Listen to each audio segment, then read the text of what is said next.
Hello, dear students. I welcome you again on my YouTube channel. Today, I am going to give you the solution of all the poems of the book Flamingo for class 12 in one video only. So, watch it from the beginning to the end to find out which are the most important questions for you from the viewpoint of examination. So, let us see chapter by chapter. Chapter 1, My Mother at 66. The first question is, what is the kind of pain and ache that the poet feels? इस कविता में कवित्री जो हैं वो किस तरह का दर्द महसूस करती हैं, ठीक है? The poet feels the pain and ache of separation from her mother at this old age when she has a need of proper care and attention. जो कवित्री हैं वो इस कविता में जो दुख महसूस करती हैं, दर्द महसूस करती हैं, वो है बिछड़ने का, pain of separation from her mother, अपनी माँ से जो कि बहुत ओल्ड एज में है, शी इज़ एट 66, जब उनको बहुत ज़रूरत है प्रॉपर केयर की और अटेंशन की. She also feels that her mother has gone old and become frail. वह महसूस करती हैं कि उनकी माँ बहुत बूढ़ी हो गई हैं और बहुत कमज़ोर हो गई हैं, फ्रेल हो गई हैं. द एक also refers to the old familiar ache of the childhood that revisits the poet due to the mother's old age and her approaching end, which disturbs the mind and heart of the poet. जो दर्द है, एक जो है, वो यह भी refer करता है उस बचपन के डर का जिस समय बच्ची थी कवित्री और माँ से बिछड़ने का, या जब माँ कभी दूर हो जाती थी तो जब उसे डर लगता था, तो उस बचपन के डर का फिर से आभास वो करती हैं और यह डर फिर से उन्हें रिविजिट करता है, क्योंकि बुढ़ापे में यह नहीं पता होता कि किसकी मृत्यु कब हो जाएगी. विच डिस्टर्ब्स द माइंड, जो कि उनके माइंड को बहुत डिस्टर्ब कर देता है, and heart of the poet, यानी माइंड और हार्ट को बहुत डिस्टर्ब कर देता है. यह सोच और वह पेन और एक ऐसा महसूस करती हैं. Question number 2, Why has the mother been compared to the late winter's moon? माँ की तुलना अंतिम समय, जाड़े के अंतिम समय के चंद्रमा से की गई है, क्यों? The poet has used very apt and convincing image to compare her mother's face with the late winter's moon. यानी जाड़े के अंतिम समय में जब चंद्रमा का जो स्वरूप होता है उससे तुलना इसलिए की गई है क्योंकि, और यह जो तुलना है बहुत एप्ट और कन्विंसिंग है, बहुत ही उपयुक्त कहा जा सकता है, क्योंकि in late winter the moon seems yellow and pale, क्योंकि उस समय चंद्रमा बहुत ही पीला दिखाई पड़ने लगता है due to mist and fog, कुहासे के कारण. The same way oldness seems just like fog and mist on the face of her mother which has made her face yellow and pale, क्योंकि बुढ़ापे जैसे कुहासे ने माँ के चेहरे को ढक लिया है और उनकी माँ का चेहरा भी पीला पड़ गया है और बुढ़ापे का असर दिख रहा है. So the poet has use this image, इसीलिए कवित्री ने इस इमेज का उपयोग किया है. Now we have the third question, what do the parting words of the poet and her smile signify? जब कवित्री जो हैं वो कोचीन जा रही हैं तो जाते समय एयरपोर्ट पे वो अपना हाथ हिलाकर अलविदा कहती हैं अपनी माँ को, स्माइल करती हैं, ये क्या दर्शाता है? अंतिम शब्द जो कहती हैं उससे क्या पता चलता है और उनकी मुस्कुराहट से क्या पता चलता है? The parting words see you soon अम्मा, जो शब्द वो बोलती हैं वो कहती हैं सी यू सून अम्मा, जल्दी ही मिलते हैं अम्मा. Show a note of optimism, इसमें आशावाद दिखाई पड़ता है, एक आशा छुपी हुई है. Which the poet wants to place in her mother's heart, जो अपनी माँ के हृदय में वो बसाना चाहती है उस आशा को और शायद धैर्य देना चाहती हैं. फॉर मेकिंग हर फील, उन्हें महसूस करवाना चाहती है होप ऑफ मीटिंग सून, कि वो जल्दी उनसे मिलेंगी. Though the poet is afraid to leave her mother since at her age life is uncertain. कवित्री जो है बहुत डरी हुई हैं अपनी माँ को इस अवस्था में छोड़कर, क्योंकि इस उम्र में जीवन अस्थिर होता है, पता नहीं चलता है कब मौत आ जाएगी. Still some words have very magical impact on our minds and hearts. So these parting words are full of hope and optimism. इसके बावजूद भी कुछ मैजिकल वर्ड्स होते हैं जो हमारे जीवन में जादुई प्रभाव डालते हैं और हमारे हृदय को, हमारे मानसिकता को संतुष्ट करते हैं। वैसे ही शब्द ये हैं, और ये जो शब्द अंतिम शब्द कहे गए हैं कवित्री के द्वारा वो क्या है? आशा से भरे हुए हैं, और ऑप्टिमिज्म आशावाद को दर्शाता है। ठीक है। Chapter 2, An Elementary School Classroom in Islam. First question is, what do you think is the color of sour cream? Sour cream का रंग कैसा होता है? Why do you think the poet has used this expression to describe the classroom walls? कवि ने इस रंग का प्रयोग क्लासरूम के वॉल्स को दिखाने के लिए क्यों किया है? ठीक है। The color of sour cream is very dull. जो खट्टा क्रीम जो होता है उसका रंग कैसा होता है? पीला पड़ा हुआ होता है, जो कि बहुत डल दिखाई पड़ता है, अनअट्रैक्टिव होता है, एंड विदाउट एनी लस्टर, इसमें कोई चमक नहीं होती। This colour of the wall of the classroom is the symbol of the lack of brightness and happiness in the lives of the children of slum. यह क्या दर्शा रहा है कि जो दीवार का रंग है वो द्योतक है, एक सिंबल है कि उनके जीवन में ब्राइटनेस की कमी है, चमक की कमी है, खुशियां नहीं हैं, और इस्लाम के बच्चों की ज़िंदगी बिल्कुल उदास है। The colour also signifies sadness, poverty, disappointment and lack of even basic needs like food, shelter, education and even pure air and sunlight.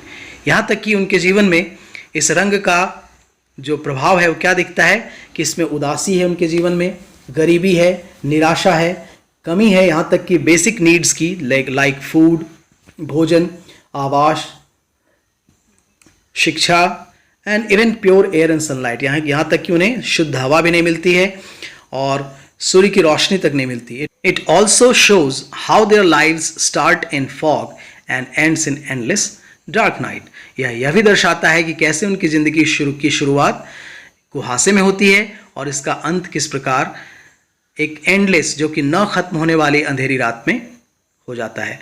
यानी उनके जीवन की शुरुआत फॉग से होती है और एंडलेस डार्क नाइट में खत्म होती है। So this way, this is very important question. Now we have the second question. The walls of the classroom are decorated with the pictures of Shakespeare, building with domes, world map and beautiful valleys. How do this contrast with the world of the children? उनके classroom की दीवारों पर सजावट है चित्रों का, जिसमें महान शेक्सपियर जो नाटककार थे इंग्लैंड के, बिल्डिंग्स विद डोम्स, बड़े बड़े गुंबदों वाले बिल्डिंग्स हैं, वर्ल्ड का मैप है, ब्यूटीफुल वैलीज हैं। तो किस प्रकार ये जो चित्र हैं उनके वास्तविक जीवन से अलग हैं? ठीक है। आंसर है the lives of the children are totally different from the pictures, buildings, world map, valleys and so on. जो भी पिक्चर दिखाए गए हैं यहाँ पर उनसे उनका जीवन बिल्कुल भिन्न है। There is nothing to do with anything with these but the reality of their lives is just opposite. इनके जीवन से इसका कुछ लेना देना नहीं है, वास्तविकता बिल्कुल अलग है, बिल्कुल उल्टी है। They have colorless, foggy and dark present and future. उनके जीवन में कलरलेसनेस है, यानी कि बेरंग जीवन है, कुहासा से भरा हुआ जीवन, अंधेरा वर्तमान और अंधेरा भविष्य है। They do not have windows in their school. यहाँ तक कि उनके क्लासरूम में खिड़कियाँ नहीं हैं। They are unable to see the sun, the moon and the sky. यहाँ तक कि वे खुले आसमान को नहीं देख सकते, न सूरज को देख सकते हैं, न चंद्रमा को देख सकते हैं। The map is a medium for them to see the world. उनके लिए जो मैप है वो पूरी दुनिया देखने का माध्यम है। They seem to be buried in catacombs. ऐसा लगता है जैसे उन्हें किसी कब्र में दफना दिया गया हो। Their lives begin in fog and end in endless dark night. उनकी जीवन की शुरुआत कुहासे में होती है और अंधेरी रात में ही उनके जीवन की समाप्ति हो जाती है। They lack all basic needs and facilities. और उनके जीवन में कमियां ही कमियां हैं, यहाँ तक कि आधारभूत चीज़ें भी उनके जीवन में नहीं मिलती हैं। ठीक है। Now we have the chapter 3, keeping quiet. First question, what will counting up to 12 and keeping still help us to achieve? 12 तक गिनने से और शांत रहने से हम क्या प्राप्त कर सकते हैं? आंसर है, keeping quiet and counting up to 12 is really a great venture by the poet to make the people realize about the dire need of self-introspection. शांत रहकर और 12 तक गिनकर कवि ने एक प्रयास किया है, वेंचर किया है लोगों को रियलाइज करवाने का, लोगों को महसूस करवाने का कि किस तरह की अत्यंत आवश्यक चीज़ है सेल्फ इंट्रोस्पेक्शन, जिसको कहते हैं आत्मचिंतन, खुद के अंदर झांकना. Keeping still for this brief interval of time gives us a momentary pause to introspect and review the course of action. शांत रहकर और थोड़े समय तक चुप रहकर हम क्या कर सकते हैं, इस मोमेंट्री पॉज से क्षणिक भर रुक कर हम अपने अंदर झांक सकते हैं और रिव्यू कर सकते हैं कि हमने कौन कौन से कार्य किए हैं और उसका क्या प्रभाव हो सकता है और हमारे कार्य ठीक हैं या नहीं हैं, ये खुद हम जज कर सकते हैं. It is generally observed that most of the ills and troubles of the world are caused by our rush और हरी. यह क्या दर्शाता है, हम ऑब्जर्व कर सकते हैं जनरली कि जो बहुत सारी जो गलतियां हमारी हैं, जो इल्स हैं, ट्रबल्स हैं, समस्याएं हैं, वो संसार में कॉज की जाती हैं, फैलाई जाती हैं. किस कारण से? रश और हरी, यानी भाग दौड़ की ज़िंदगी में और हड़बड़ी में हम लोग कौन कौन सी गलतियां करते हैं, ये हम अपने अंदर झांक कर देख सकते हैं. Violence is caused by anger. हिंसा का जन्म गुस्से से होता है. Keeping quiet and still will give us necessary halt to ensure peace and tranquility, humanity and brotherhood in this world, which is really unavoidable to find the true meaning of life. यानी keeping quiet and still will give us necessary halt. हम थोड़े समय के लिए और बहुत ज़रूरी है कि रुक जाएंगे और इंश्योर करेंगे पीस को रिस्टोर करने के लिए. चारों तरफ हम शांति फैला सकते हैं और ट्रैंक्विलिटी शांति को ही कहते हैं. ह्यूमैनिटी मानवता और भाईचारे को बढ़ावा दे सकते हैं इस पूरे संसार में, विच इज़ रियली अनअवॉइडेबल, जिसको टाला नहीं जा सकता है, क्योंकि ब्रदरहुड के बिना, ह्यूमैनिटी के बिना इस दुनिया की कल्पना नहीं हो सकती है. And these will help to find the true meaning of life. और इनकी मदद से हम जीवन के वास्तविक अर्थ को समझेंगे. ठीक है. Question number 2.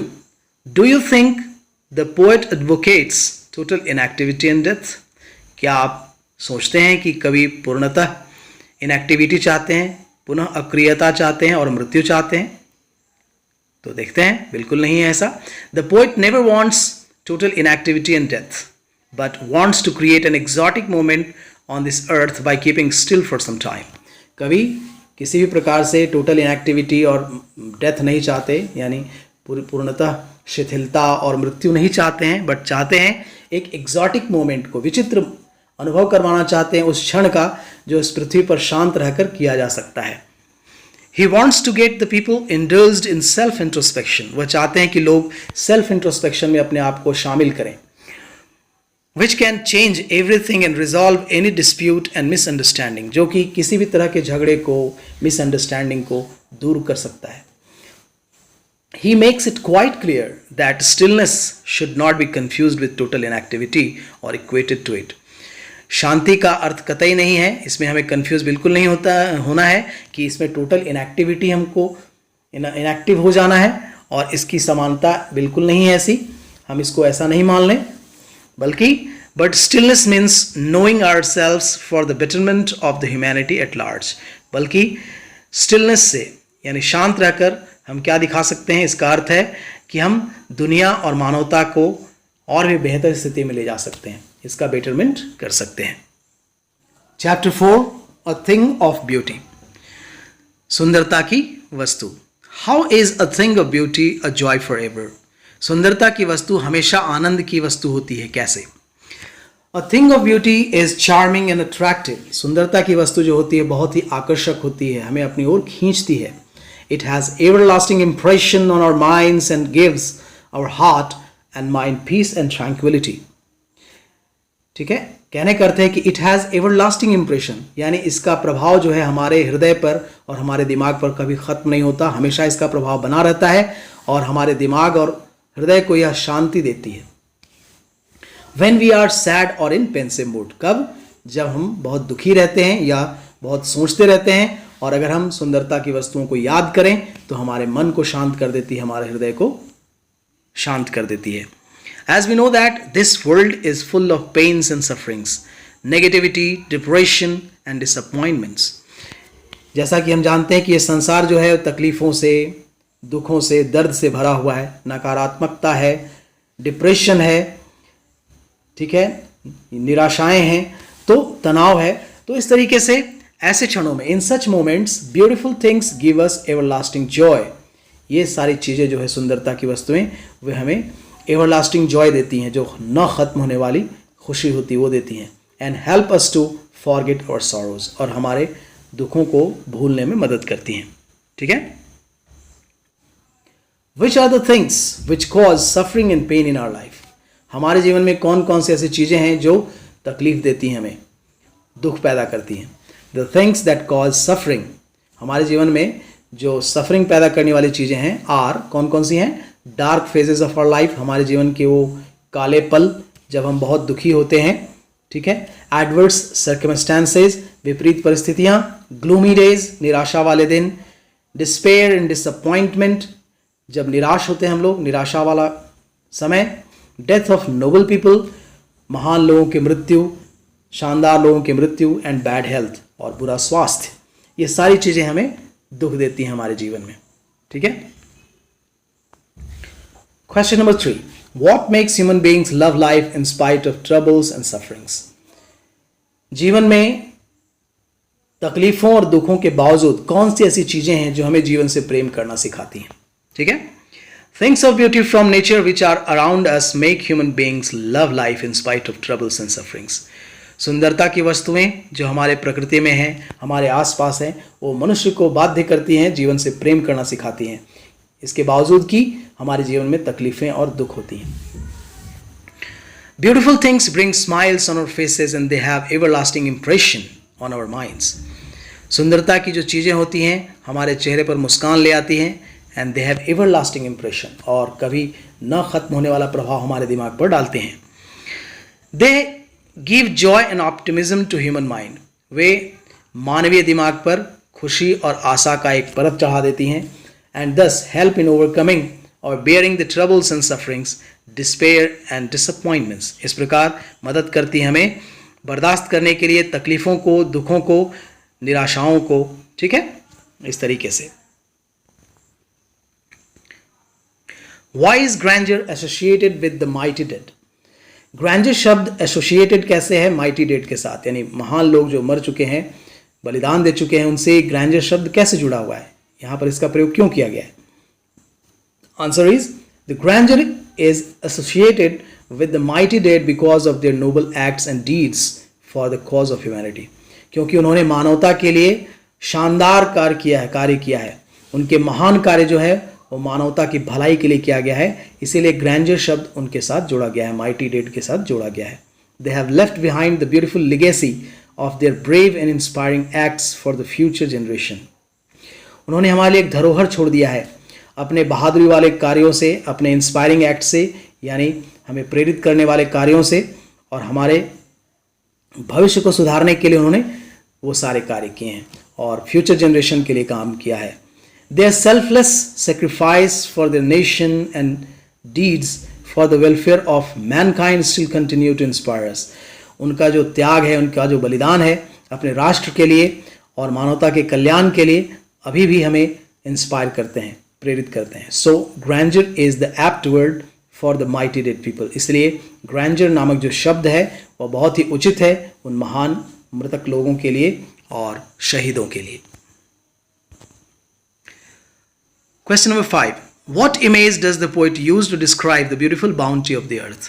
कवि ने किन इमेजेस का प्रयोग किया है पृथ्वी की सुंदरता को दिखाने के लिए? The poet uses the image of the sun, the moon, flowers, rivers, mountains and greenery of this beautiful nature on this earth. कवि ने सूरज, चांद, फूल, नदियाँ, पहाड़, हरियाली, प्रकृति की जितनी भी सुंदर चीज़ें हैं उनका प्रयोग उन्होंने पृथ्वी की सुंदरता को दिखाने के लिए किया है. The poet also uses the image of an endless fountain of immortal drink to describe the beautiful bounty of the earth. उन्होंने झरनों का ही प्रयोग किया है, लेकिन यहाँ जो है वो एक इमेज दिखाया गया है कि स्वर्ग से गिरने वाला झरना, उन महान लोगों के कहे गए वाक्य जो हमारे लिए एक इमॉर्टल ड्रिंक की तरह है, जिसे पीकर हम ज्ञान का अमृत प्राप्त करते हैं। इसलिए प्रकृति की सुंदरता को दिखाने के लिए कवि ने इन सारी चीज़ों का प्रयोग किया है। Chapter 5, A Roadside Stand. What was the plea of the folk who had put up the roadside stand? उन गांव वाले लोगों का क्या अपील है जो सड़क के किनारे स्टैंड पर अपने सामान को लेकर खड़े रहते हैं बेचने के लिए? वे शहरी लोगों से क्या चाहते हैं? The plea of the folk had very simple and exact. उनका अपील बिल्कुल साधारण और बिल्कुल साफ था। They had put up on the roadside stand with their goods like wild berries, squash and so on to attract the minds of the city people to sell and earn some city money. उनका क्या ध्येय है कि जो भी वो सड़क के किनारे लेकर खड़े हैं, बैठे हैं बेचने के लिए, वो लोगों का ध्यान आकर्षित करना चाहते हैं, शहरी लोगों का, और अपना सामान बेचना चाहते हैं और शहरी पैसा कमाना चाहते हैं। The rural folks pleaded pathetically for some customers to stop and buy some of their goods. जो रूरल फोक्स हैं वो बहुत ही पैथेटिकली, बहुत ही गंभीरता से, दयापूर्वक अपील करना चाहते हैं कि वहाँ के कस्टमर्स जो हैं वो रुकें, शहरी कस्टमर रुकें और उनके सामानों को खरीद लें। ठीक है। Question number 2, what is the childish longing that the poet refers to? Why is it vain? किस बचकानी चाहत की बात कवि यहाँ कहते हैं और करते हैं? Why is it vain? यह क्यों बेकार साबित हो जाता है? The childish longing refers to the longing of the people who put up on the roadside stand with their things and want to sell their things to their city people. The childish longing, जो बचकानी चाहत है जिसकी बात यहाँ कवि कर रहे हैं, वह चाहत वह है कि जो लोग सड़क के किनारे होते हैं, स्टैंड के पास होते हैं अपने वस्तुओं के साथ, और जो शहरी लोगों को बेचना चाहते हैं, यही उनकी चाहत है। They want to earn city money. वे शहरी पैसा कमाना चाहते हैं, to run their livelihood, ताकि वो अपने जीवन को चला सकें। They run to sell their wild fruits to the city people. वे दौड़कर जाते हैं बेचने के लिए उन शहरी लोगों के पास जो वहाँ से गुजरते हैं। But they only ask the price, but they don't buy. वे केवल दाम पूछते हैं लेकिन खरीदते नहीं हैं। Whenever they listen the squeal of brakes, जब कभी वो ब्रेक के लगने की आवाज़ सुनते हैं, the sound of a stopping car, गाड़ियों को रुकने की आवाज़ सुनते हैं, this childish longing rise. उनकी जो बचकानी चाहत है वो जाग उठती है। But all their efforts go in vain. लेकिन उनका सारा प्रयास बेकार साबित हो जाता है। when they pass selfishly, जब शहरी लोग वहाँ से गुजर जाते हैं बहुत ही स्वार्थीपन को दिखाते हुए, तब इनकी बचकानी चाहत बेकार साबित हो जाती है। Chapter 6, the last chapter, Aunt Jennifer's Tigers. Aunt Jennifer के बाग। Question number 1, how do denizens and chivalric add to our understanding of the tiger's attitude? Denizens और शिवैलरिक वर्ड्स जो हैं किस प्रकार हमारे समझदारी में टाइगर के एटीट्यूड को ऐड करते हैं, कैसे समझाते हैं कि टाइगर का एटीट्यूड क्या होता है? The tigers are the denizens of forest means the habitants of forest. यानी टाइगर्स जो होते हैं वो डेनिजेंस यानी निवासी होते हैं जंगल के। They are dangerous and wild, वो खतरनाक होते हैं, जंगली होते हैं। So they live far from the human settlement, इसलिए मानवीय बसावट से दूर रहते हैं। दे आर कॉल्ड शिवैलरिक, उन्हें शिवैलरिक कहा गया because they hold the majestic and honourable position in the world of animals. जानवरों के संसार में उनका स्थान सबसे ऊपर होता है। So the use of the words denizens and chivalric aid to our understanding of the tigers' attitude. इससे डेनिजेंस और शिवैलरिक से दो चीज़ें हम सीखते हैं कि वो जंगल के निवासी होते हैं बहुत, और शिवैलरिक से शानदार होते हैं, बहादुर होते हैं, और उनका स्थान जानवरों की दुनिया में सबसे ऊपर होता है, और उनके वीरता और साहस को दर्शाता है ये word. Why do you think Aunt Jennifer's hands are fluttering through her wool? आप ऐसा क्यों सोचते हैं कि आंट जेनिफर के जो हाथ हैं वो काँप रहे हैं जब वो ऊल की बुनाई कर रही हैं, यानी ऊन की बुनाई कर रही हैं? Why is she finding the needles so hard to pull? जो हाथी के दांत से बना हुआ सुई है उन्हें खींच क्यों नहीं पा रही हैं वो? आंसर है Aunt Jennifer's hands are fluttering through her wool because she is an old lady. वह बहुत बूढ़ी हो चुकी हैं इसलिए उनका हाथ काँप रहा है। Who is physically very weak, physically बहुत कमज़ोर हो गई हैं, as well as overburdened with the responsibilities of marital life. शादीशुदा जीवन के बोझ के तले वो दबी हुई हैं, जिम्मेदारियों के बोझ के तले दबी हुई हैं और उनकी जिम्मेवारियां अभी तक खत्म नहीं हुई हैं. The fluttering of on Jennifer's fingers also signifies her oppressed mental condition. वह दबाव दिखाया जा रहा है कि किस प्रकार आंट जेनिफर अपने पूरे जीवन में दबाव को झेलती रही हैं, यह भी दर्शाया जाता है इससे. और मानसिक स्थिति भी दिखाया जा रहा है, which makes it difficult for her to even pull an ivory needle. और इस कंडीशन के कारण वह आइवरी का नीडल भी वो खींच नहीं पा रही हैं. वाइल एम्ब्रॉयडरिंग एंड वीविंग, जब वो एम्ब्रॉयडरी कर रही हैं, कढ़ाई का काम कर रही हैं और बुनाई का काम कर रही हैं, वो हाथी के दांत से बने हुए सुई को खींच नहीं पा रही हैं. Okay. Question number 3. What is suggested by the image massive weight of uncle's wedding? यहाँ जो इमेज दिखाया गया है massive weight यानी भारी वजन वाला uncle's wedding band, यानी इसको हम wedding band यानी शादी के समय जो अंगूठी दी जाती है उसका बोझ, इस बारे में क्या कहना है कवि का. Massive weight of uncle's wedding band suggests, यहाँ यह दर्शाता है the wedding ring worn by Aunt Jennifer. वह wedding ring जो शादी के समय उन्होंने रिंग पहना था वो दर्शाता है जो आंट जेनिफर ने पहना था. The image massive weight of uncle's wedding band also suggest that she is overburden with duties and responsibilities of married life. शादीशुदा जीवन के प्रभाव तले, जिम्मेवारियों के तले और जिम्मेदारियों के प्रति वो कैसे दबी हुई हैं, कैसे वो कर्तव्यों में बंधी हुई हैं, वो भी दिखाता है इसमें. Even after she has become pretty old but she is not free from her marital responsibilities and she is surrounded with the four walls of household. और यहाँ तक कि बहुत बूढ़ी हो चुकी हैं, इसके बावजूद भी शादीशुदा जीवन के जिम्मेवारियों से वह निकल नहीं पाई हैं, उबर नहीं पाई हैं और अभी भी घर के चार दीवारी में वो कैद हैं. Question number 4. Aunt Jennifer created animals that are so different from her own character. How? Aunt Jennifer ने जिन जानवरों का क्रिएशन किया है, जो बनाया है, वो बिल्कुल अलग है उनके चरित्र से. कैसे? Aunt Jennifer seems to be very timid and fearful, so she has created her imaginary world. Aunt Jennifer दिखाई पड़ती है यहाँ बहुत ही टिमिड, बहुत ही डरी हुई और इसीलिए उसने एक बनावटी दुनिया अपनी बनाई है, काल्पनिक दुनिया उन्होंने बनाई है. Where she wants to be fearless and free like tigers, जहाँ वो बिल्कुल आज़ाद रहना चाहती हैं, डर से दूर रहना चाहती हैं, बिल्कुल बाघों की तरह जो उन्होंने बनाया है. So she has created tigers which are so different from her own character. इसीलिए उन्होंने उन बाघों को बनाया है जो उनके कैरेक्टर से बिल्कुल अलग है. Her creation refers to her longing for freedom and a medium of escape from her grim marriage. उनका जो क्रिएशन है, जो उनकी क्रिएशन है यानी बाघों को जो उन्होंने बनाया है, यह दर्शाता है कि उनकी क्या चाहत है. उनकी चाहत है आज़ादी की, longing for freedom and a medium of escape. वह एक प्रकार से उनके लिए माध्यम है उस ग्रीमिंग और ग्रिम मैरिज से दूर भागने का, उदासी भरा शादीशुदा जीवन से दूर भागने का. The irony of married life has been shown by the poet through Aunt Jennifer. यहाँ पर जो शादीशुदा जीवन होता है उसकी विडंबना क्या होती है, आयरनी क्या होती है, उसको दिखाने का प्रयास किया गया है कवि के द्वारा. How the dreams and individuality of women are crushed, कि किस प्रकार एक औरत की व्यक्तिगत चरित्र को बिल्कुल ही दबा दिया जाता है और कैसे उन्हें क्रश किया जाता है, यह भी दिखाया गया है. So the animals created by her are true symbol of her heartfelt desire. इससे जो जानवरों का निर्माण उन्होंने पर्दे पर किया है वो बिल्कुल उनके हृदय के करीब है. वह एक प्रकार का संकेत है कि वो हृदय से क्या सोचती हैं, यह दिखाने का प्रयास उन्होंने किया है. So dear students, thank you so much for watching the video.